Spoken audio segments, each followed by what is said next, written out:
بسم الله الرحمن الرحيم اللهم صل على محمد وعلى آل محمد وبارك وسلم تسليما كثيرا كثيرا. باب الملاحم.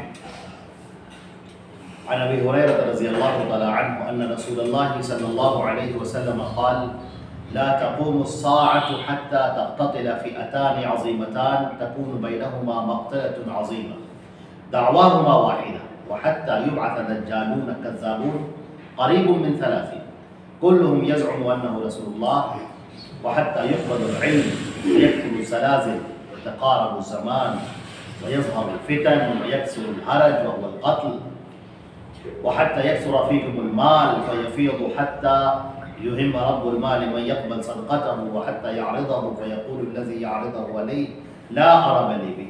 یہ پوری روایت ہے یہ اور متفق علیہ یعنی بخاری اور مسلم کی روایت. اب یہاں سے جو باب شروع ہونے جا رہا ہے یہ کتاب الملاحم یعنی باب الملاحم جنگوں کا بیان. اس سے پہلے جو باب تھا وہ فتنوں کا بیان تھا اور جنگیں یہ بھی فتنہ ہی ہیں لیکن ان کو الگ سے اس لیے بیان کیا گیا ہے کہ اس کے اندر اللہ کے نبی صلی اللہ علیہ وسلم کی بڑی پیشن گوئیاں ہیں. اگر صاف الفاظ میں کہا جائے بالکل صاف ستھرے لفظ میں ایک وہ شخص جو بالکل خالی ذہن ہو جائے اپنے ذہن کو بالکل نیوٹرل ہو جائے خالص کر لے اور اس کے بعد وہ نبی کریم صلی اللہ علیہ وسلم کی زندگی کو پڑھنا شروع کرے تو اسے نظر آئے گا کہ جو اللہ کی کتاب ہے قرآن پاک وہ ایک معجزہ ہے.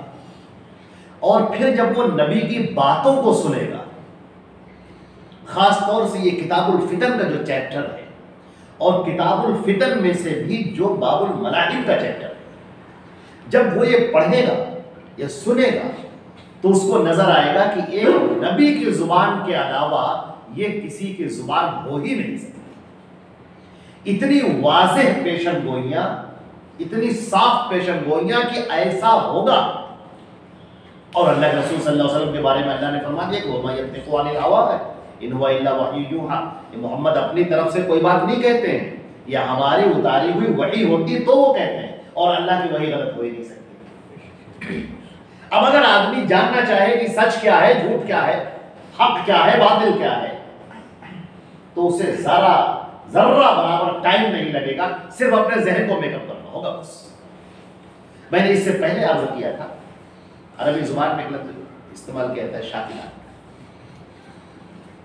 آدمی یوں سمجھ لیجیے کہ یہ خول کے اندر بند ہوتا ہے. جب وہ اپنے خول کو توڑنے کی ہمت کر لے پھر وہ سامنے آتا ہے. جب تک آدمی اپنے پیچھے دیکھتا رہتا ہے کہ میرا خاندان میرے لوگ میرا قبیلہ میرے دوست میرے احباب تب تک پھر وہ جرأت نہیں کر پاتا ہے حق بات قبول کرنے کی. اور حق بات قبول کرنے کے لیے ضروری ہے کہ آدمی کے اندر ہمت اور جرأت رہے. جب تک آپ کے اندر یہ جرأت نہیں ہوگی ہمت نہیں ہوگی آپ حق کا ساتھ دے ہی نہیں سکتے. یہ بہت اہم بات ہے. نبی کریم صلی اللہ علیہ وسلم اس پوری دنیا کے لیے سچے نبی ہیں.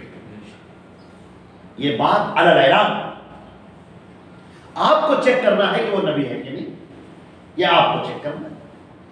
بحیثیت نبی کے اللہ کے نبی صلی اللہ علیہ وسلم کی پوری زندگانی آپ کے سامنے رکھ دی گئی. پوری زندگانی آپ کے سامنے. نبی امی جو بالکل لکھنا پڑھنا نہیں جانتے مکے کے معاشرے کے اندر رہنے والے 40 سال کی زندگی گزارنے والے مکے والوں کے درمیان اپنے کام سے کام رکھنے والے اپنے مطلب سے مطلب رکھنے والے نہایت نیک نہایت صادق نہایت امین اور اس کے بعد ان کی زبان پر ایسا کلام جاری ہوتا ہے ایسا کلام کہ وہ چیلنج کرتا ہے کہ اس جیسا کلام کوئی نہیں لا سکتا. نہ کوئی انسان نہ کوئی جنہ کوئی نہیں لا سکتا. سارے لوگ مل جاؤ اور کوشش کر لو اس جیسا کلام لانے کی لیکن تم نہیں لا سکتے. اور اگر تم ایسا کلام نہیں لا سکتے تو پھر کیوں نہیں مان لیتے کہ یہ اللہ کا اتارا ہوا کلام اور یہ محمد اپنی طرف سے نہیں کہہ رہے ہیں یہ تو تمہیں وہ کہہ رہے ہیں جو ان کے اوپر ہم اتار رہے ہیں. زبان حضرت محمد مصطفیٰ صلی اللہ علیہ وسلم کی ہے، لیکن پیغام اللہ جل جلالہ جل شانہ۔ تو آپ دیکھیں گے کہ یہ جو چیپٹر ہے کتاب الملاحم کا، نبی کریم صلی اللہ علیہ وسلم کی پیشن گوئیاں موجود ہے۔ ابھی ہم آپ کو سنائیں گے انشاءاللہ، اللہ نے موقع دیا۔ ایک ایسی پیشن گوئی کہ بڑے بڑے جو عقل مند اور جینیس لوگ ہیں وہ بھی حیران رہ جاتے ہیں یہ کیسے، ایسا کیسے ہوتا ہے۔ مختصر نبی کریم صلی اللہ علیہ وسلم نے فرمایا، یہ روایت آگے آئے گی لیکن اب ذکر آ گیا ہے تو میں یہیں پر اسے پڑھے دے رہا ہوں، لیکن آگے آنے والی ہے۔ یہ روایت ہے بخاری اور مسلم دونوں کی، دونوں کے اندر یہ روایت ہے۔ حضرت ابو ہریرہ رضی اللہ تعالی عنہ ارشاد فرماتے ہیں، قال رسول اللہ صلی اللہ علیہ وسلم، کہ اللہ کے رسول صلی اللہ علیہ وسلم نے فرمایا، اذا هلك کسرا فلا کسرا بعده وقیصر ليهلكن ثم لا يكون قیصر بعده وَلَتُقْسَمُنَّ كُنُوزَهُمَا فِي سَبِيلِ اللَّهِ وَسَمَّ الْحَرْبَ خُدْعَةً مُتَّفَقٌ علیہ۔ آپ نے فرمایا یہ کسرا ہلاک ہو جائے گا اور دوبارہ کوئی کسرا نہیں ہوگا، قیصر ہلاک ہو جائے گا اور دوبارہ کوئی قیصر نہیں ہوگا، اور تم لوگ ان کے خزانوں کو فتح کرو۔ ہسٹری، تاریخ کے لحاظ سے آپ دیکھیں، اللہ کے نبی صلی اللہ علیہ وسلم جب 571 میں آپ پیدا ہوتے ہیں، وہ زمانہ کون سا ہے، اس رولنگ پارٹی کون سی ہے جو سب سے بڑھ کر حکومت کرنے والی؟ دنیا دو حصوں میں بٹی ہوئی تھی، آدھے پر حکومت تھی کسرا کی اور آدھے پر حکومت تھی قیصر کی۔ اور کسرا یہ کسی ایک بادشاہ کا نام، اس کا نام تو ہرمز تھا، بادشاہ کا نام نہیں ہوتا، یہ ایک عہدہ تھا، جو بھی بادشاہ بنتا تھا وہ کسرا کہلاتا تھا، جو بھی بادشاہ بنتا تھا وہ کسرا کہلاتا تھا۔ اور ادھر روم کا، Roman empire and Persian empire, یہ دو تاریخ کے اندر جب آپ دیکھیں گے تو یہ تاریخ کے بہت عروج کا دور ہے۔ اس دور کی کہانیاں، اس دور کے قصے، اس دور کی تہذیبیں، اس دور کے لشکر بہت مشہور اور معروف ہے تاریخ کی کتابوں میں۔ رومن امپائر اور پرشین امپائر، ان کا طوطی بولتا تھا۔ اسی طریقے سے قیصر تھا روم کا بادشاہ، روم اس کا قیصر، اور ایک قیصر کے بعد دوسرا، دوسرے کے بعد تیسرا، جو بھی بادشاہ بنتا تھا، کنگ بنتا تھا، اس کو قیصر کہا جاتا تھا۔ اب پیشن گوئی سنیے، اللہ کے نبی صلی اللہ علیہ وسلم، اور پیشن گوئی بھی کس وقت؟ نبی کریم صلی اللہ علیہ وسلم کو مکہ مکرمہ میں ستایا گیا، پریشان کیا گیا، یہاں تک کہ اللہ نے حکم دیا کہ اے نبی آپ مکہ چھوڑ دیجئے اور مدینہ چلے جائیے۔ آپ مدینہ 12 سال مکے میں رہنے کے بعد، مدینے میں آنے کے بعد بھی ان کفار مکہ کو چین نہیں آیا۔ انہوں نے کہا یہ کیسے ممکن ہے کہ ہمارے لوگ وہاں جا کر رہیں اور لوگ ان کو پشت پناہی دیں، اس سے تو ہماری ناک کٹ جائے گی، ہماری بے عزتی ہو جائے گی۔ پورے عرب میں تو سب سے زیادہ قوت اور طاقت تو ہم قریش والوں کے پاس میں۔ چنانچہ انہوں نے نبی کریم صلی اللہ علیہ وسلم کو پہلے پیغام بھیجا وہاں پر مدینے والے، اور یہ کہا کہ تم محمد کو صلی اللہ علیہ وسلم اور ان کے ساتھیوں کو مدینے سے نکال دو، ورنہ ہم لشکر لے کر آئیں گے اور مدینے کی اینٹ سے اینٹ بجا دیں۔ اب نکال کے باہر کرو۔ جنگ بدر ہوتی ہے، جنگ احد ہوتی ہے، اور اس کے بعد اہل مکہ یہ فیصلہ کرتے ہیں کہ اب ہمیں آخری جنگ لڑنی ہے، آخری جنگ۔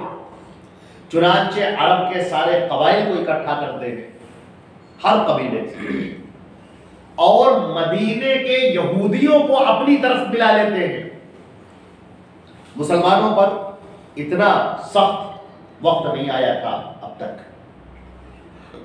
مسلمانوں کا معاملہ یہ کہ اندر دشمن موجود ہے، منافقین کی شکل میں، یہودیوں کی شکل میں، اور پورا لشکر عرب سے اٹھ کے چلا آ رہا ہے کہ آج تو مدینے کا خاتمہ ہو جانا ہے، بالکل ختم،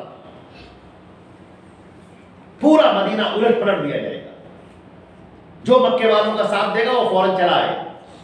اور اگر وہ ساتھ میں نہیں آتا ہے تو انہی کے ساتھ میں قتل کر دیا جائے گا، مار دیا جائے گا، چاہے وہ بچہ ہو، چاہے بوڑھا ہو، چاہے جوان ہو، چاہے عورت ہو. لہذا جو مکے والوں کی طرف آ جائے گا اس کو نجات ملے گی، ورنہ وہ بھی محمد صلی اللہ علیہ وسلم اور ان کے ساتھیوں کے ساتھ میں مارا جائے گا. یہ اعلان. اب لشکر چل پڑا. نبی کریم صلی اللہ علیہ وسلم فرماتے ہیں کہ اب مسلمانوں سے آپ نے مشورہ کیا، کیا کیا ہے؟ باہر نکل کر جنگ کی جائے یا مدینے میں رہ کر جنگ کریں؟ سلمان فارسی رضی اللہ تعالیٰ عنہ نئے نئے ایمان لائے، ایران کے رہنے والے تھے، یہاں کسریٰ کی حکومت. انہوں نے کہا اللہ کے نبی اگر آپ اجازت دیں تو میں ایک مشورہ پیش کروں. آپ نے کہا بالکل، الحرب خدا، یہ آگے. آپ نے کہا ہاں بالکل، کیوں نہیں، پیش کرو، بتاؤ. انہوں نے کہا ہمارے یہاں ایران میں جب کوئی ایسا موقع آتا ہے تو ہم لوگ خندق کھود لیتے ہیں. اگر آپ اجازت دیجیے تو یہ خندق کھود لیجیے. نبی کریم صلی اللہ علیہ وسلم کو حضرت سلمان فارسی کا یہ مشورہ پسند آیا. آپ نے کہا بالکل. چنانچہ پہلی کدال اللہ کے نبی صلی اللہ علیہ وسلم نے خود اٹھائی، پہلا پھاوڑا، اور آپ نے کہا یہاں سے یہاں تک یہ خندق کھودی جائے، مدینے کی طرف ایک طرف. باقی تو ہر رہا ہے، ادھر تو کوئی آ ہی نہیں سکتا، جو راستہ کھلا ہوا ہے آنے کا. باقی تین طرف تو پہاڑیاں، جو پہاڑ کوئی آ ہی نہیں سکتا. تو ایک کھلا ہوا جو راستہ ہے اس کے اوپر خندق کھود دی گئی، گہری خندق، چوڑی خندق. اللہ کے نبی صلی اللہ علیہ وسلم خندق کھود رہے، اور مدینے کے مسلمانوں کا جو مومنین صادقین صحابہ کرام، ان کا حال یہ ہے کہ بھوکے ہیں، کھانے کو موجود نہیں. یہ صورتحال، دشمن سر پہ چڑھا آ رہا ہے، اندر کے دشمن یہود موجود ہیں جو کھلا کھلا مل چکے ہیں مدینے والوں سے، مکے والوں سے، کفار و مشرکین سے مل چکے ہیں. اندر کے صف میں منافقین ہیں جو بار بار کہتے ہیں اللہ کے رسول ہم جنگ کر نہیں پائیں گے، ہمیں پیٹ میں بہت تکلیف ہو رہی. کوئی کہہ رہا ہے کہ ہمارے کمر میں بہت تکلیف ہو رہی، کوئی کہہ رہا ہے کہ ہماری بیوی سخت بیمار ہے، اللہ کے رسول ہم جنگ لڑ نہیں پائیں گے، ہم کو اجازت دیں. اللہ نے منافقین کو چھاڑ دیا. قرآن پاک نے اس کا تذکرہ کیا، یقولون ان بیوتنا عورہ وما هي بعورہ یریدون الا فرارا. یہ بار بار آ کر کہتے ہیں ہمارے گھر کھلے ہوئے، اجازت دیتی ہے گھر جا کر بند کرائیں. کچھ نہیں، یہ صرف بھاگنا چاہتے ہیں اور کچھ نہیں.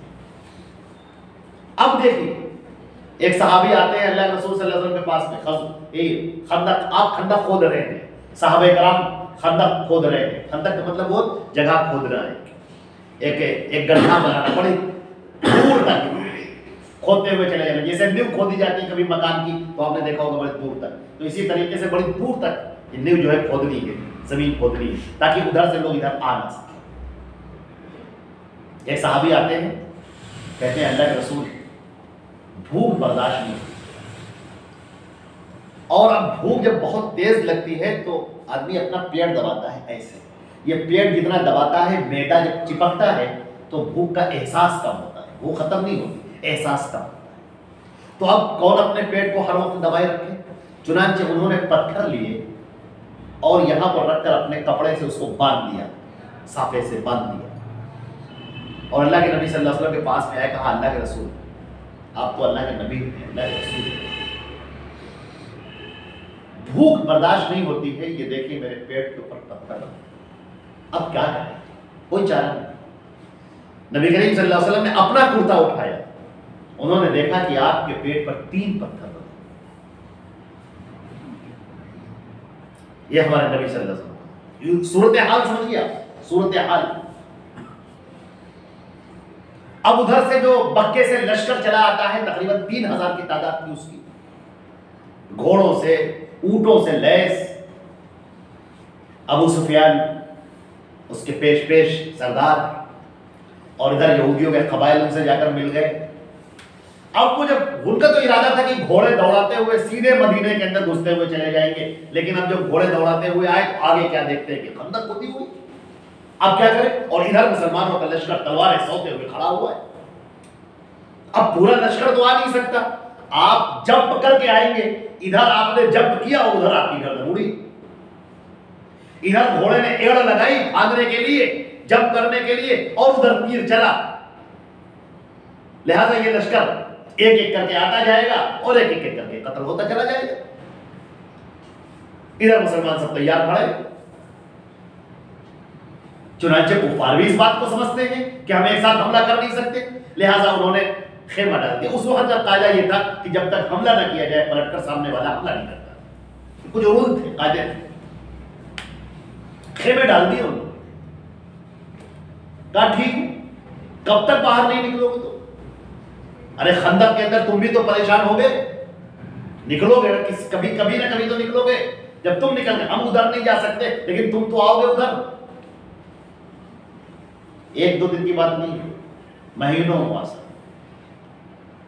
اس موقع پر جب کہ نبی کریم صلی اللہ علیہ وسلم خندق کھود رہے ہیں، مسلمان بھوکے ہیں، پیٹ پر پتھر بندھا ہے، طاقت اور خوف کا یہ عالم ہے، خوف کا یہ عالم ہے کہ 3000 کے لشکر کے مقابلہ کرنے کے لیے اتنی بڑی پلاننگ کرنی پڑ رہی ہے۔ کسی کے پاس تلوار نہیں ہے تو کسی کے پاس ڈھال نہیں ہے، کسی کے پاس نیزہ نہیں ہے۔ مسلمانوں کی یہ صورتحال ہے، کھانے کا انتظام نہیں ہے۔ اب اللہ کے نبی صلی اللہ علیہ وسلم پیشن گوئی فرماتے ہیں، ذرا آپ بتائیے دنیا کا کون سا انسان ہوگا جو پیشن گوئی کر سکتا ہے؟ یہ وہی کر سکتا ہے جس کے اوپر اللہ کی وحی اترتی ہے، کوئی کر نہیں سکتا۔ کہتے ہیں کہ اے مسلمانوں، تم روم اور ایران کو فتح کرو گے، اور جب کسرا کو فتح کرو گے تو دوبارہ کوئی کسرا نہیں ہوگا، اور قیصر یہ شکست کھائے گا، دوبارہ کوئی قیصر نہیں ہوگا۔ اللہ اکبر۔ تاریخ جانتے ہیں کہ آگے چل کر اللہ کے نبی کا انتقال ہو جائے گا، آپ کے الفاظ باقی رہ جائیں گے، اور قیامت تک کے لیے آنے والے انسانوں کے لیے باقی رہ جائیں گے، تاریخ باقی رہ جائے گی۔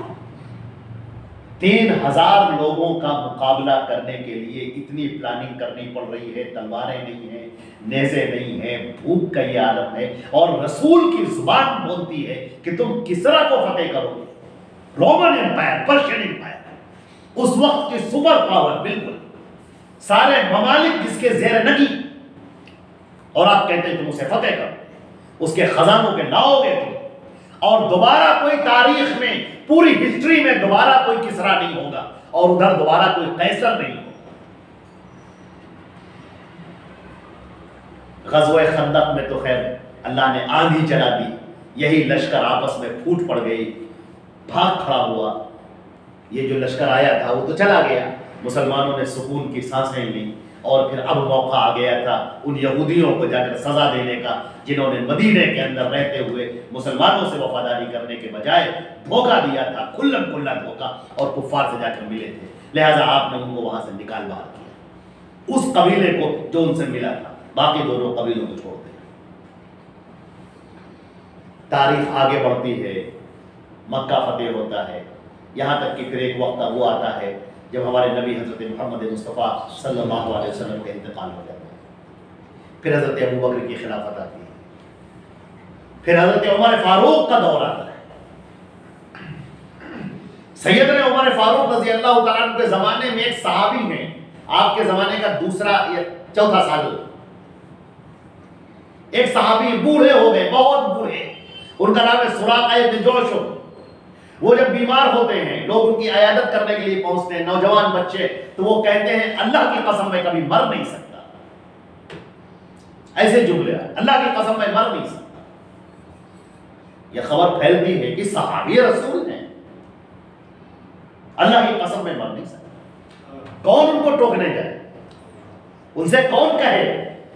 حضرت امیر المومنین تک یہ شکایت پہنچتی ہے حضرت عمر فاروق رضی اللہ تعالیٰ عنہ تک، وہ کہتے ہیں اچھا ہم سمجھاتے ہیں، ہم جاتے ہیں۔ چنانچہ بڑے ادب کے ساتھ وہ ان کے پاس جاتے ہیں اور کہتے ہیں کہ سراقہ، آپ تو ہمارے بہت پرانے ساتھیوں میں ہیں، ہم تو آپ کو اس وقت سے جانتے ہیں جب ہم لوگ اسلام نہیں لائے تھے، آپ بھی کافر تھے، ہم بھی کافر تھے، اس وقت سے ہم آپ کو جانتے ہیں، آج آپ صحابی ہو چکے ہیں، آپ کی زبان جو بولتی ہے باقی لوگ اس کو سنتے ہیں، آپ کیسے کہہ رہے ہیں کہ اللہ کی قسم میں مر نہیں سکتا؟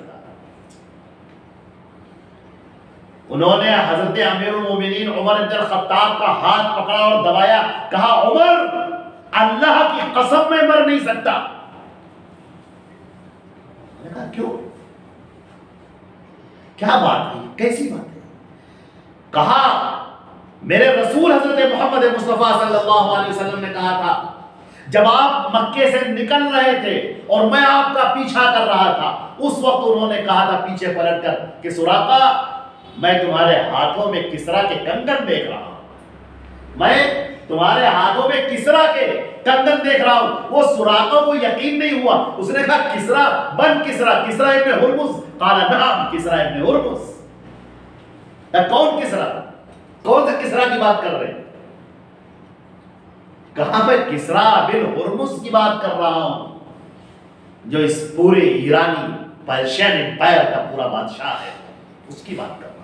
اس کے کنگن میں سراقہ تمہارے ہاتھوں میں دیکھ رہا ہوں۔ کہا آئے عمر تم بتاؤ کہ اللہ کے رسول کی یہ پیشن گوئی ابھی کہاں پوری ہوئی؟ میں تو زندہ ہوں، میرے ہاتھوں میں کسرا کے کنگن کہاں ہے؟ تمہیں مر کیسے سکتا ہوں ابھی؟ امیر المومنین نے کہا یہ بات تو مجھے نہیں معلوم تھی۔ اسی وقت وہاں پر لوٹتے ہیں اور حضرت ابو عبیدہ بن جراح کو بلاتے ہیں اور ان سے کہتے ہیں حضرت خالد بن ولید، حضرت ابو عبیدہ بن جراح، سیدنا عثمان غنی رضی اللہ تعالی عنہ اور سیدنا علی ابن ابی طالب کرم اللہ وجہہ، ان لوگوں سے کہتے ہیں کہ اب آپ کا کیا خیال ہے؟ میرا جی چاہتا ہے کہ اب حملہ کر دیا جائے، اس لیے کہ ان کی چیرہ دستیاں بہت تھی، لیکن مسلمانوں بہرحال ایک وہ تھا کہ اتنی بڑی امپائر سے کیسے ٹکرایا جائے گا۔ ان کی فوجیں آتی تھی یہاں تک، انہوں نے اپنے ایک آدمی بھی بھیجا تھا اللہ کے رسول کو گرفتار کرنے کے لیے، مسلمانوں کو سزا بھی دیتے تھے۔ چنانچہ حضرت امیر المومنین نے کہا کہ اب ان کی چیرہ دستیاں برداشت نہیں کی جائیں گی، اب ہم آگے بڑھ کر حملہ کریں گے۔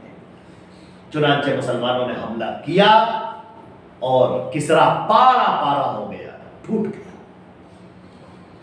اس کا وہ خزانہ وہ لایا گیا، مدینے کے اندر لایا گیا، اور سراقہ ابن جوشم رضی اللہ تعالیٰ عنہ کو بلایا گیا اور وہ کسرا کے کنگن آپ کو دیے گئے۔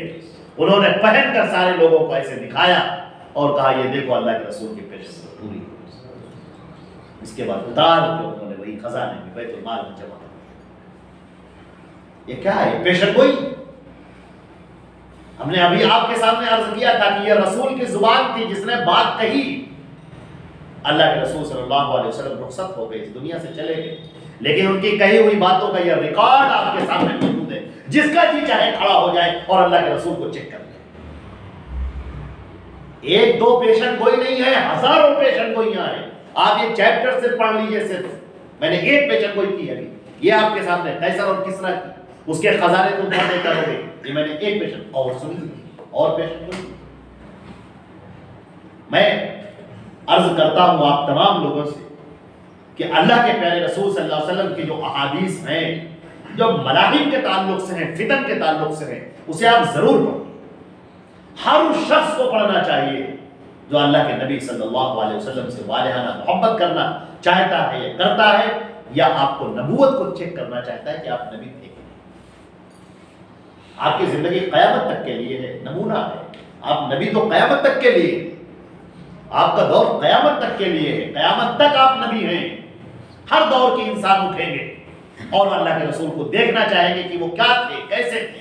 یہ حدیثیں ان کو بتائیں گی کہ وہ کیا تھے اور کیسے برتاؤ تھا، کیسا رہن سہن تھا، کیسی زبان تھی، آپ کی زبان سے نکلے ہوئے لفظ، یہ پورا ریکارڈ ہے جو آپ کے سامنے رکھا ہے۔ اور یہ جو کتاب ہے یہ تو 6000 حدیث کا مجموعہ ہے، اس کے علاوہ بھی حدیثوں کی کتاب ہے، یہ تو ایک کتاب ہے، اس کے علاوہ بھی کتابیں موجود ہیں، بخاری ہے، مسلم ہے، نسائی ہے، ترمذی ہے، ابو داؤد ہے، موطا امام مالک، نوازی، کتنی کتابیں تو یہیں پر لگی ہوئی بہت سارے۔ آپ اللہ کے رسول صلی اللہ علیہ وسلم کی باتوں کو پڑھیں تو دیکھیں تو آپ یہ پیشن کوئی ہے اللہ کو۔ اب میں عرض کرتا ہوں آپ سے اور روایت سناتا ہوں۔ اب یہ جو روایت ہے چونکہ اس کا تعلق ایک طویل پیشن گوئی سے، لہذا ان پر ہم ٹکڑے ٹکڑے کر کے گفتگو کریں گے۔ یہ حدیث طویل حدیث ہے، بخاری اور مسلم دونوں کی روایت ہے، جو میں نے پہلے پڑھی تھی آپ کے ساتھ۔ وعن ابی ہریرہ رضی اللہ تعالی ملحمۃ کی جمع ملاحم آتی ہے جس کے معنی آتے ہیں جنگ کے۔ اللہ کے نبی صلی اللہ علیہ وسلم نے جو جنگوں کی پیشن گوئیاں فرمائی ہیں اس کا یہاں پر تذکرہ ہوگا۔ یہ فتن کا ایک چیپٹر ہے، یہ بھی فتنوں میں شامل ہے۔ حضرت ابو ہریرہ رضی اللہ تعالی عنہ ارشاد فرماتے ہیں کہ اللہ کے رسول صلی اللہ علیہ وسلم نے فرمایا لا تقوم الساعۃ، قیامت اس وقت تک نہیں آئے گی حتی تقتتل فئتان عظیمتان، یہاں تک کہ دو بڑے بڑے گروہ آپس میں جنگ نہ کریں. تکون بینہما مقتلۃ عظیمۃ، دونوں کے درمیان ایک عظیم خوریز جنگ ہوگی. دعواہما واحدہ، دونوں کا دعویٰ ایک ہوگا. جنگ جس بنیاد پر جنگ لڑ رہے ہوں گے دونوں کا دعویٰ ایک ہوگا. وَحَتَّى يُبْعَثَ دَجَّالُونَ كَذَّابُونَ قَرِيبٌ مِّن 30، اور قیامت اس وقت تک نہیں آئے گی جب تک 30 جھوٹے دجال میری امت میں پیدا نہ ہو جائیں جو یہ دعویٰ کریں گے کہ میں نبی ہوں، میں نبی ہوں. اور کان کھول کر سن لو کہ میں آخری نبی ہوں، میرے بعد کوئی نہیں. یہ نبی کریم صلی اللہ علیہ وسلم کی یہ روایت دوسری جگہ تھی، اس کا حصہ میں نے یہاں پر پڑھا. آپ نے فرمایا کہ تقریباً 30 کے قریب. اچھا یہ جو 30 کی گنتی ہے، اس سے پہلے بھی میں نے حدیث کی تشریح میں عرض کیا تھا کہ یہ بطور تکثیر کے ہیں. جیسے قرآن پاک میں فرمایا گیا لَئِنِ اسْتَغْفَرْتَ لَهُمْ 70 مَرَّةً لَن يَغْفِرَ اللَّهُ لَهُمْ، اے نبی اگر تم 70 بار بھی توبہ کرو گے ان منافقین کے لیے تو ہم تمہاری توبہ قبول کریں گے. کیا مطلب ہے 70 بار؟ 70 بار مطلب کتنا ہی زیادہ تم توبہ کرو ہم تمہاری توبہ کریں گے. ہم لوگ اپنے آپس کی زبان میں بھی جب بات کرتے ہیں تو کبھی کہہ دیتے ہیں کہ ہزاروں بار تم سے کہا ہے میں نے، 10 بار کہہ چکے ہیں تم سے. اس کا یہ مطلب نہیں ہوتا کہ آدمی گن کر رکھے ہوئے کہ 10 ٹائمز، یہ مطلب نہیں ہوتا. ایک 50 بار کہا ہے تم سے، سمجھ میں نہیں آتا تمہارے. اب یہ 50 بار کا مطلب یہ ایک عدد، یہ مطلب نہیں ہوتا ہے کہ 50 کا مطلب وہ 50 نہ 51 نہ 49، نہیں، یہ مطلب نہیں ہوتا. ایک بولنے کی تکثیر. اسی طرح سے حدیث کے اندر بہت ساری ایسی چیزیں ملتی ہیں جہاں پر جو عدد ملتی ہے وہ برائے تکثیر.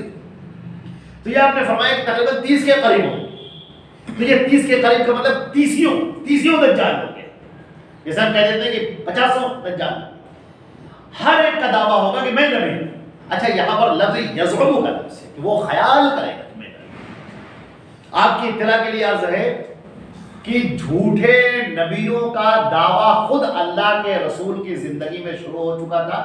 جب آپ بیمار پڑ گئے تھے، آپ کے شدید بخار آ گیا تھا، اس وقت مسیلمہ الکذاب تھا جس نے خط لکھا تھا اللہ کے رسول کو اور کہا تھا دیکھو مجھے بھی نبی بنایا گیا ہے جیسے آپ کو نبی بنایا گیا ہے. آدھی زمین آپ کی ہے اور آدھی زمین میری ہے. آدھے پر آپ نبی، آدھے پر ہم نبی، چلو دونوں مل کر بانٹ لیتے ہیں. نبی کریم صلی اللہ علیہ وسلم نے جو اس کو جواب دیا ہے صرف اتنا لکھا ہے مسیلمہ کذاب من محمد رسول اللہ الی مسیلمہ الکذاب. محمد رسول اللہ کی جانب سے مسیلمہ کذاب کی طرف ان الارض للہ یورثها من یشاء، زمین اللہ کی ہے وہ جس کو چاہتا ہے وارث بناتا ہے. ختم. بہت کم الفاظ میں پوری بات. تو یہ دجال، یہ جھوٹے نبی، یہ دعویٰ شروع ہو چکا تھا. نبی کریم صلی اللہ علیہ وسلم کے زمانے میں اس نے دعویٰ کیا، آپ کے بعد سجا نام کی عورت تھی اس نے دعویٰ کیا، اور بھی بہت مختار صفی تھا اس نے دعویٰ کیا. تو یہ دعوے بہت سارے لوگ کرتے رہے. تو آپ نے فرمایا کہ ایسا ہوگا. اب ایک دیکھیے یہ سب ٹکڑے ہیں. وَحَتَّى يُقْبَضَ الْعِلْمُ، یہاں تک کہ علم سمٹ جائے گا. میرے عزیزان گرامی اس بات کو بہت غور سے سنیے، اللہ کے نبی کے الفاظ پر دھیان دیجیے. آپ علم سمٹ جائے گا. کیا دنیا سے ختم ہو جائے گا؟ یہ تو نہیں کہا اللہ کے رسول نے کہ دنیا سے ختم ہو جائے گا. آپ نے کہا سمٹ جائے گا. سمٹ جانے کا مطلب ہے کہ بہت کم لوگوں کے پاس رہے گا، پڑھنے کے لیے لوگ تیار نہیں. قرآن پاک کی پہلی وحی ہے اقرأ بسم ربک الذی خلق، پڑھ اپنے رب کے نام سے. اس امت کو ابھارا گیا ہے پڑھنے پر. جب تم پڑھو گے نہیں تو جانو گے کیسے؟ تمہیں کیسے پتا چلے گا کہ حق کیا ہے اور باطل کیا ہے، سچ کیا ہے اور جھوٹ کیا ہے، سنت کیا ہے اور بدعت کیا ہے، توحید کیا ہے، شرک کیا ہے؟ کیسے پتا چلے گا؟ اللہ کے نبی کی بات کیا ہے، لوگوں کی باتیں کیا ہے، کیسے پتا چلے گا؟ کون سی بات وہ ہے جو دین ہے، شریعت ہے، اللہ کی طرف سے اتاری ہوئی ہے، اور کون سی بات ہے جو لوگوں نے گڑھ لی ہے، لوگوں نے بنا لی ہے، جھوٹ ہے، فیک ہے. بالکل کیسے جانیں گے آپ؟ یہاں تو جو مداری آئے گا ڈگڈگی بجائے گا آپ اسی کے پیچھے کھول دیں گے. تو علم کی ضرورت ہے، پڑھنے کی ضرورت ہے. اور میں ایسا بھی نہیں کہتا کہ ہمارے ہمارے عزیز بچے اپنا وقت نہیں دیتے ہیں، وقت بھی دیتے ہیں، پڑھتے بھی، بہت سارے ناول پڑھتے ہیں، بہت سارے لوگ اخبار کے شوقین ہوتے ہیں، اخبار کے اتنے شوقین ہوتے ہیں کہ جب تک پیپر پڑھ نہیں لیتے ہیں تب تک دوسرا کام نہیں کرتے ہیں۔ ایسے بھی لوگ باقاعدہ شروع سے لے کر آخر تک کی پورا پیپر پڑھ ڈالتے ہیں، موٹی موٹی ناولیں پڑھ ڈالتے ہیں، اتنی موٹی موٹی ناولس ہیں پڑھ ڈالتے ہیں، اس کو موٹی موٹی کتابیں پڑھ ڈالتے ہیں، جو ہمارے اسکولوں میں پڑھنے والے بہت ساری کتابیں پڑھتے ہیں، کہانیوں کی کتابیں پڑھ ڈالتے ہیں، بہت سارے اپنیاس اور کہانیاں جو پڑھ ڈالتے ہیں۔ ایسا نہیں کہ آپ پڑھتے نہیں، لیکن جو چیز آپ کو پڑھنی چاہیے وہ نہیں۔ سب سے پہلے تو نبی کریم صلی اللہ علیہ وسلم کی سیرت پڑھنی چاہیے، بگننگ سب سے پہلے نبی کریم صلی اللہ علیہ وسلم کی سیرت، پھر قرآن پاک اور حدیثیں، یہ وہ چیز ہے جو اسلام ہے۔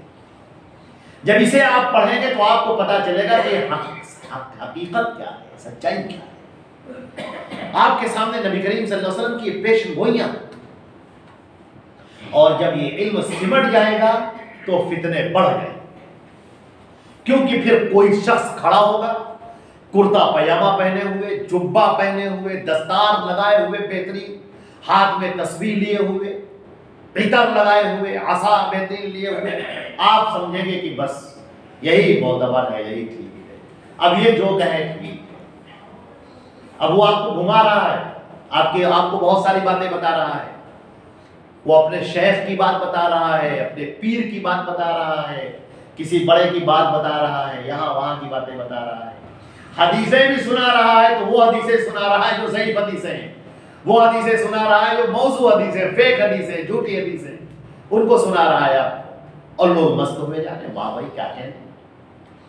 آج آپ یوٹیوب پر دیکھ لیجیے، دنیا کھول کر آپ کے سامنے رکھ دی گئی، مستند علماء آپ کو ڈھونڈنے سے نہیں ملیں، انگلیوں پر گنے جانے والے علماء نہیں، جو آپ کو سچائیوں کی باتیں بیان کرنے والے۔ لہذا یہ علم سمٹ جائے گا اور آپ کو چیک کرنا ہوگا۔ اب یہاں پر آپ کی محنت شروع ہوگی، آپ کو پتہ لگانا ہوگا۔ جب مارکیٹ کے اندر نقلی دوائیں آ جاتی ہیں تو پھر آدمی پتہ لگاتا ہے کہ سچی دوا، صحیح دوا کہاں سے ملے گی، پیٹنٹ دوا کہاں سے ملے گی۔ تو اسی طریقے سے جو اس پوری مارکیٹ کے اندر جھوٹوں کی منڈی ہے، لوگ جھوٹ بول رہے ہیں اللہ کے نبی کے نام پر، اور آپ نے کہا تھا کہ ایسا ہوگا کہ لوگ میرا نام لے کر جھوٹ بولیں گے، تو تم چوکنا رہنا، ایسے لوگوں سے چوکنا رہنا۔ آج اللہ کے رسول صلی اللہ علیہ وسلم، میں ایک بات کہہ کر آگے بڑھ جاتا ہوں۔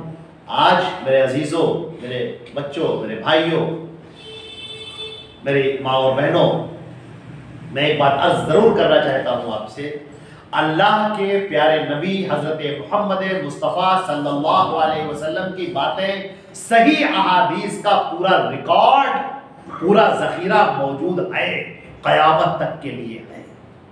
ایک ایک راوی کو آپ چیک کر سکتے ہیں جو صدوق ہے، ثقہ ہے، درست ہے، صحیح ہے، پوری چین یہاں سے لے کر وہاں تک موجود ہے۔ ایک ایک آدمی کے اوپر پوری پوری موٹی موٹی کتابیں لکھی ہوئی موجود ہیں، جو بھی راوی ہے ہمارا وہ موجود ہے، اور جو جھوٹ بولنے والے لوگ ہیں ان کا بھی ریکارڈ موجود ہے کہ یہ آدمی تھا بہت بڑا خبیث انسان، یہ اللہ کے رسول کے نام پر جھوٹ بولتا تھا، اس سے چوکنا رہنا، جس روایت کے اندر یہ بیان کرے بس بھاگ گیا اس سے، اس کی بیان کی ہوئی باتیں بھی موجود ہیں کہ اس نے یہ جھوٹ بولا تھا اللہ کے نام پہ، اللہ کے رسول کے نام پہ، جبکہ یہ بات صحیح نہیں تھی۔ لہٰذا آج حدیثیں صحیح ایک طرف موجود ہیں، اور وہ حدیثیں جو صحیح نہیں ہیں وہ ایک طرف موجود ہیں، جو موضوع ہیں، اور وہ حدیثیں جو ضعیف، جن کے اوپر شبہ ہے، ان کے راوی صحیح نہیں ہیں، ان کے اوپر جرح کی گئی ہے، وہ ایک طرف موجود ہے۔ یہ پورا ریکارڈ قیامت تک کے لیے آپ کے سامنے موجود ہے۔ اللہ تعالیٰ اچھا رکھے اور خوب جزائے خیر عطا فرمائے پوری امت مسلمہ کی جانب سے حضرت امام بخاری اور امام مسلم رحمہ اللہ کو، کہ جنہوں نے صحیح احادیث کا ایک بہت بڑا ذخیرہ آپ کے سامنے لا کر رکھ دیا۔ اس کے بعد پھر بہت سارے علماء کرام نے، بہت سارے محدثین نے محنت کی، امام ناصر الدین البانی ہیں، حافظ علی زئی ہیں، شعیب الرحمن، بہت سارے لوگ ہیں جنہوں نے بڑی محنت کی۔ اللہ تعالیٰ ان سب کو بہترین بدلہ عطا فرمائے۔ لیکن میں آپ سے عرض کرتا ہوں کہ نبی کریم صلی اللہ علیہ وسلم کی یہ حدیثیں تو موجود ہیں، لیکن پڑھنے والے کہاں ہیں؟ حق تو موجود ہے، سچائیاں موجود ہیں، لیکن اس کو لے کر پیش کرنے والے، آگے بڑھنے والے ایسے لوگ نظر نہیں آتے، بہت کم رہ گئے، بہت خال رہ گئے۔ اور اللہ کو وہی لوگ پسندیدہ ہیں، اور یہ آخری زمانے میں ہوگا. جب علم سمٹ جائے گا تو اللہ کو پسندیدہ وہی بندہ ہوگا جو ان علم کو کھودنے والا ہوگا, ان کو تلاش کرنے والا ہوگا, علم کی جستجو کرنے والا ہوگا. وہ اللہ رب العزت کو بہت زیادہ پسندیدہ ہوگا. آپ نے فرمایا وَيَكْثُرَ الزَّلَازِلُ, اور زلزلے کثرت سے آئیں گے. زلزلے آئیں گے جگہ جگہ پر. آج آپ دیکھ رہے ہیں ابھی افغانستان میں زلزلہ آیا ہوگا, اس سے پہلے ہمارے ملک میں بھی آیا ہوگا, جاپان میں تو آتا ہی رہتا ہے, اور بہت سارے علاقوں میں آپ دیکھ رہے ہیں کہ زلزلوں کی کثرت ہو گئی. پہلے زلزلے اتنی کثرت سے نہیں آتے, اب روز آنا لوگ ڈرے ہوئے رہتے ہیں کہ پتہ نہیں کب زلزلہ آ جائے اور کب زندگی تہس نہس ہو جائے. وَيَتَقَارَبُ الزَّمَانُ, اور زمانہ سمٹ جائے گا, زمانہ قریب آ جائے گا. اس کے اوپر کی تشریح ہم اس سے پہلے کی حدیثوں میں کر چکے ہیں. مختصر پھر بتا دیتے ہیں کہ زمانہ قریب آنے کا مطلب ہے بہت ہی تیزی سے گزرنا. وقت ایسے گزر جائے گا کہ آدمی کو پتہ ہی نہیں لگے کب صبح ہوئی, کب شام ہوئی, کب جمعہ بیتا, کب اتوار گزرا, آدمی کو پتہ ہی نہیں. ایسا لگتا ہے ارے یہ کب ہو گیا, یہ دن کیسے گزر گئے, یہ کیسے ہو گئے. سال اس طرح سے بیتیں گے جیسے مہینہ بیتتا ہے, اور مہینے اس طرح سے بیتیں گے جیسے ہفتے بیتتے ہیں, اور ہفتے اس طرح سے بیتتے ہیں جیسے دن بیتیں گے, اور دن اس طرح بیتیں گے جیسے گھنٹے بیتتے ہیں, اور گھنٹے ایسے بیتیں گے جیسے دو پتھروں کو اٹھاؤ اور آپس میں رگڑو, ان کو چمک نکلتی ہے چکماس. آپ نے فرمایا فتنے ظاہر ہو جائیں, سب فتنے سب ابل کر سامنے آئے. فتنے کسے کہتے ہیں؟ جو ہم نے کتاب الفتن جب شروع کی ہے تو اس کا جو پہلا باب ہے, پہلا جو چیپٹر ہے, پہلا پارٹ کتاب الفتن کا پہلا پارٹ, اس کو آپ ضرور سنیے. تو فتنے کسے کہتے ہیں اور کیا ہے, اس کے اوپر پورا بیان ہے. وَيَكْثُرُ الْحَرَجُ, اور قتل کثرت سے ہو جائے گا. وَهُوَ الْقَتْلُ, قتل و غارت گری کا عالم یہ ہے کہ آج انسان ذرا سی بات کے لیے دوسرے کی جان لے لیتا ہے. اس طرح سے قتل کرتا ہے. بات ذرا ذرا بات پر, ابھی میں نے اخبار میں پڑھا, آپ لوگوں نے بھی پڑھا ہوگا, ایک نوجوان سا بچہ ٹین ایجر, اس نے اپنی ماں کو مار دیا, قتل کر دیا بندوق سے. اور وجہ اس کی یہ بتائی اس نے کہ وہ گیم کھیلا کرتا تھا اور اس کی ماں اسے روکا کرتی تھی. تو جو گیم کھیلتے ہیں بچے, جو کھیلتے کھیلتے ذہن کے اوپر وہی ساری چیزیں بیٹھ جاتی ہیں, اور بندوق چلاتے چلاتے چلاتے چلاتے وہ ذہن کے اندر ایسا بیٹھ جاتا ہے کہ بندوق چلانا ان کے لیے کوئی بڑی بات نہیں رہ جاتا ہے. بس یہ کہ ملنے کی دیری, جہاں بندوق مل گئی اور پھر اسے وہ انداز فائرنگ کرنا چھوڑ دیا, کھلا اس کو بالکل عشوائی ہے, بالکل چھوڑ دیا. اس بچے نے اپنی ماں کو قتل کر دیا صرف اس لیے کہ وہ گیم کھیلنے سے منع کرتی تھی. یہ جو جذبات آ رہے ہیں انسان کے, یہ کہاں سے آتے ہیں؟ یہ ٹی وی ہے, موویز ہیں, فلمیں ہیں, سیریلز ہیں. لڑائی جھگڑا, مار پیٹ, قتل, غارت گری. جب بچے دن بھر وہی دیکھیں گے اور وہی ساری نیوزیں چلتی رہیں گی اور وہی ساری چیزیں سامنے آتی رہیں گی تو ویسے ہی ذہن بنتا رہے گا, اور پھر قتل کرنا کتنا آسان ہو جائے گا لوگوں کے لیے. ذرا ذرا سی بات پر قتل کر دینا, نالے کی لڑائی کے لیے قتل کر دینا, چند پیسوں کے لیے قتل کر دینا, کسی سے دشمنی نکالنے کے لیے اسے قتل کر دینا. یہ کس قدر عام ہے. اللہ کے نبی صلی اللہ علیہ وسلم نے فرمایا کہ قتل و غارت گری عام ہو جائے. اس حدیث کو سمجھنے کے لیے کچھ ضرورت نہیں ہے, صرف کسی دن کا اخبار اٹھا کے پڑھو, کسی دن کا اخبار اٹھا لیجیے آپ, ماضی کا یا کل کا یا پرسوں کا, آپ اخبار اٹھائیے اور پڑھتے چلے جائیے. سوائے قتل, غارت گری, مار پیٹ, ڈکیتی بھرا ہوا ہے. یہ ہمارا معاشرہ ہوگا. اور یہ اللہ کے نبی پیشن گوئی کب کر رہے ہیں؟ یہ پیشن گوئی اس دور میں کر رہے ہیں جہاں پر خیر ہی خیر تھا, برائیاں دین, خیر ہی خیر. آپ نے فرمایا حتی یکثر فیکم المال, ایک وہ وقت آئے گا کہ دولت تمہارے اندر کثرت سے ہوگی. یہ دور گزر چکا ہے اور ایک دور بھی اور آنا باقی ہے. دو دور کی پیشن گوئیاں ہیں مال کی کثرت کے. ایک تو دور وہ ہے جو حضرت عمر ابن عبدالعزیز کا ہے, جس کے بارے میں نبی کریم صلی اللہ علیہ وسلم نے فرمایا تھا کہ ایک ایسا وقت آئے گا کہ اے مسلمانوں, آج تمہارے پاس کھانے کو نہیں ہے, آج پیٹ پر پتھر باندھنا پڑ رہا ہے, آج 3-3 4-4 دن ہو جاتے ہیں تمہیں کھانے کو نہیں ملتا ہے. ایک روٹی کے لیے ایک روٹی آتی ہے تو اسے آدھی صبح آدھی شام کو کھایا جاتا ہے. مہمان گھر میں آ جاتا ہے تو مہمان کو کھلانے کے لیے کھانا نہیں ہوتا ہے تو میاں اور بیوی اپنا اور اپنے بچوں کا کھانا اسے کھلا دیتے ہیں, گھر کا چراغ بجھا دیتے ہیں کہ مہمان نہ دیکھے کہ ہم لوگ نہیں کھا رہے. وہ پریٹینڈ کرتے ہیں, دکھاتے ہیں کہ ہم بھی کھانا کھا رہے ہیں, دسترخوان پہ بیٹھے ہیں اور اپنا پورا کھانا مہمان کے آگے رکھ دیتے ہیں. یہ دور بھی گزرا ہے. اور اس کے بعد وہ دور بھی آتا ہے عمر بن عبدالعزیز کا دور, جب مال کی کثرت ہو گئی. آدمی اپنی زکوٰۃ کے لیے نکلتا تھا اور کوئی ملتا نہیں ہے جس کو وہ زکوٰۃ دے سکے. جس کو وہ کہتا ہے کہ یہ بھائی میری زکوٰۃ آپ لے لیجئے, وہ کہتا نہیں لا مجھے اس کی ضرورت ہے, بہت ہے اللہ کا. لوگ پریشان ہو گئے کہ اپنی زکوٰۃ کیسے ادا کریں, کس کو دیں, کیا کریں. اس زمانے کی آپ کتابیں پڑھیے جہاں پر یہ حکم ہوتا ہے کہ آپ اپنی زکوٰۃ بیت المال میں لا کر جمع کر دیں. آج نہیں تو کل مسلمانوں کو کبھی ضرورت پیش آ سکتی ہے. آج نہیں ضرورت ہے مسلمانوں کو مال کی, لیکن آئندہ کوئی زمانہ تو آ سکتا ہے مال اسٹور رہے گا تو آئندہ کے لوگوں کے لیے کام آئے گا. یا مسائل ملتے ہیں. لیکن ذرا اندازہ تو کیجئے کہ پوری امت مسلمہ میں کوئی ایسا نہیں جو غریب ہو, فقیر ہو. آدمی اپنی زکوٰۃ دے تو کس کو دے, کوئی ہے ہی نہیں زکوٰۃ لینے والا. ایک وہ دور گزر چکا اور ایک دور ابھی آنا باقی. وہ دور مہدی کا ہوگا, اور مہدی کے بارے میں جو روایات آئی ہیں ہم اس کو آگے پورے چیپٹر کے ساتھ بیان کریں گے, کیونکہ مہدی کا جب ہم ذکر کریں گے تو ایک طویل ذکر ہوگا. ان کی علامتیں بیان کریں گے, جھوٹے مہدیوں کا بھی تذکرہ کریں گے تو ایک طویل ذکر ہوگا. لہذا مہدی کا جو دور آئے گا اس دور میں مسلمانوں کے مال کی کثرت. ترجمہ کر دیتے ہیں. اور یہاں تک کہ تم میں مال کی کثرت ہو جائے گی, مال بہ پڑے گا, یہاں تک کہ مال والا سوچے گا, کہے گا کہ کاش کوئی میرا یہ صدقہ قبول کر لیتا. جب وہ دوسروں کے سامنے پیش کرے گا تو جس کے اوپر پیش کرے گا وہ کہے گا لا ارا بھی, مجھے اس کی کوئی ضرورت نہیں.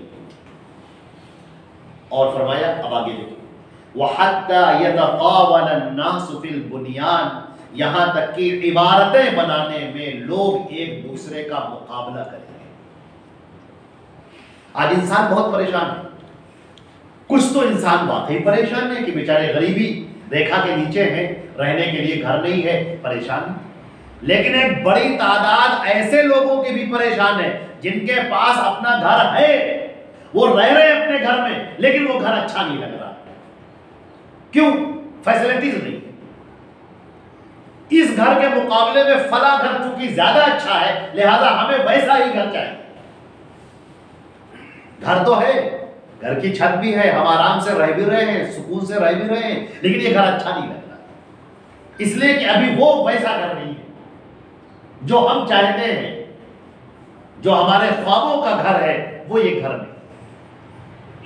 انسان کی پوری زندگی اسی میں گزر جاتی ہے, اسی کشمکش میں گزار دیتا ہے. سکون کے چند لمحے بھی اسے میسر نہیں آتے. جتنا دیا ہے اس کے اوپر قناعت نہیں ہے, اس سے آگے جانے کے ہوڑ ہے, مجھے اور چاہیے. ایک گاڑی آ گئی, چند دن تک گاڑی چلائی, اب وہ گاڑی اچھی نہیں لگ رہی, اس سے اوپر کی گاڑی. ایک موبائل آپ نے خرید لیا, کچھ دنوں تک آپ نے چلایا, اب وہ موبائل اچھا نہیں, اب اور اس کے علاوہ دوسرا لیٹسٹ موبائل چاہیے, اس کے علاوہ چاہیے. پھر پیسے کمانے کی دھن, پھر پیسوں کو لگانا, ایک گھر کے بجائے دوسرا, اور اس سے اچھا گھر. اگر گھر بھی ہو گیا, اچھا بھی گھر ہو گیا تو پھر اور مزید پراپرٹیز ہو جائے. پھر ہر بیٹے کا الگ گھر ہونا چاہیے, بیٹی کا بھی گھر الگ ہونا چاہیے, پھر ہر ایک کے لیے الگ گاڑیاں بھی ہونی چاہیے, ہر چیز. یہ خواہش کبھی رکے گی نہیں. نبی کریم صلی اللہ علیہ وسلم نے فرمایا کہ اگر ابن آدم کو ایک پوری وادی بھر کے دے دی جائے سونے کی تو وہ تمنا کرے گا حبا یکون لہ وادیان, تو تمنا کرے گا کاش میرے پاس 2 وادی. وَلَا يَمْلَأُ فَاهُ إِلَّا التُّرَابُ, اور اس کا منہ سوائے قبر کی مٹی کے کوئی چیز بھر نہیں سکتی. وہ یہی تمنا کرتے کرتے کرتے کرتے مر جائے گا, اور یہاں تک کہ قبر میں لٹا دیا جائے گا, معلوم ہوگا کچھ تو نہیں. یہ تو دنیا بالکل ایسے گزر گئی جیسے خواب تھا اور نیند اب کھلی, زندگی تمام ہو گئی. کس طریقے سے وقت ختم ہو گیا اور ہم قبر کے نزدیک آ گئے. اب پلٹ کر دیکھتے ہیں تو لگتا ہے کہ کیا کمایا, کیا کھویا, کیا پایا. سب کچھ کما لیا, لیکن جس گھر کے لیے جا رہے تھے, جس دنیا میں ہم کو منتقل ہونا ہے, اس دنیا کے لیے تو ہم نے کچھ کیا نہیں. اور اب سنیے, یہ پیشن گوئیاں الگ الگ زمانے کی ہیں, الگ الگ حالات کی ہیں. یہ ایک جگہ پر جمع کر دی گئی، لیکن پیشن گوئیاں الگ الگ وقت کی ہیں. اب آپ ان میں ڈھونڈتے رہیے کہاں پر. یہ جو پیشن گوئی ہونے جا رہی ہے یہ بڑی عجیب و غریب پیشن ہے، بڑی عجیب سی. میں نہیں سمجھتا ہوں پوری تاریخ میں کوئی ایسا دور آیا ہے جو دور ہمارا اس وقت چل رہا ہے.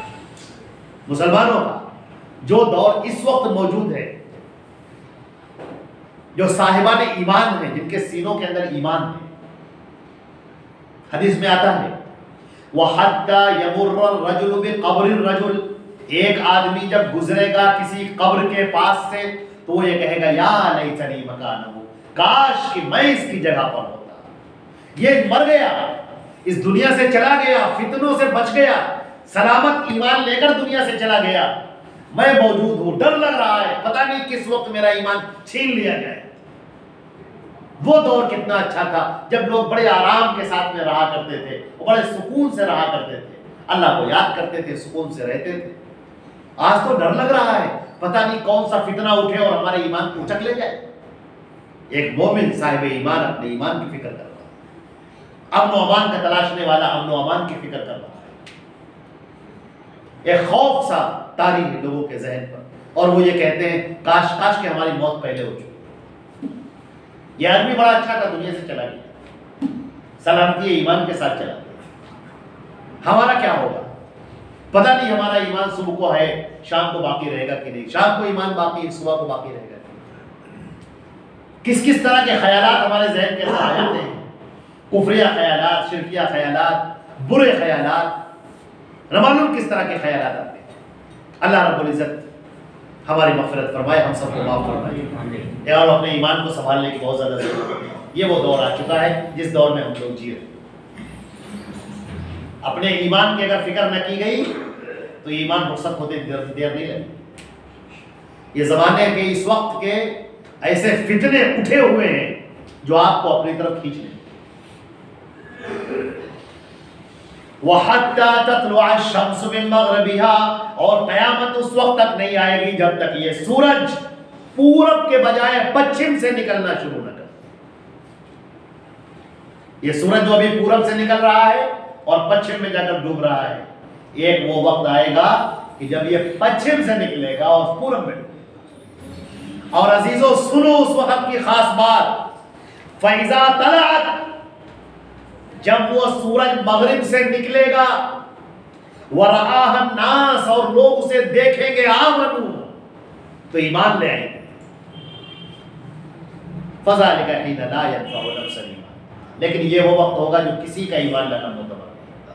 مبارک ہو ہم کو اور آپ کو کہ ہم لوگ الحمدللہ ان ایمان والوں میں سے ہیں کہ اگر کل کا سورج نکلے اور بجائے پورب کے پچھم سے نکلے تو ہم اللہ کا شکر ادا کریں گے الحمدللہ. کیونکہ اب اگر کوئی ایمان لائے گا، اب اگر کوئی کلمہ پڑھے گا تو اس کا ایمان معتبر نہیں ہوگا، وہ قابل قبول نہ ہوگا، مانا نہیں جائے گا.